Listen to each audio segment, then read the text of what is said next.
வணக்கம்.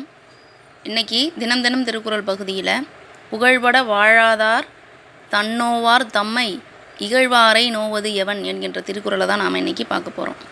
இதனுடைய பொருள் என்ன அப்படின்னா, ஒருவன் புகழ்பட வாழ வேண்டும்.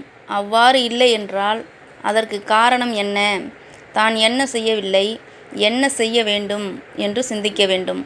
பிறரால் தான் என்று காரணம் கூறக்கூடாது. இதுதான் இந்த திருக்குறளுடைய பொருள். எப்போதுமே நாம் செய்கிற நல்லது கெட்டது ரெண்டுக்குமே நாம் தான் பொறுப்பு. நல்லது செய்யும்போது நம்மளை பாராட்ட செய்வாங்க, அதுபோல் கெட்டது செய்யும்போது திட்டவும் செய்வாங்க.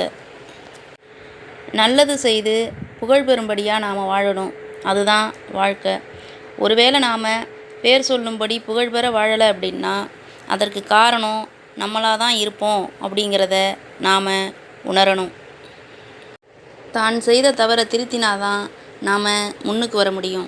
மற்றவங்களை குறை சொல்கிறதுனாலையும் நொந்துக்கிறதுனாலையும் ஒரு பயனும் இல்லை. தன்னைத்தானே உணர்வோம், புகழ்பட வாழ்வோம். நன்றி, வணக்கம். மெய்ப்பொருள் காண்பது அறிவு.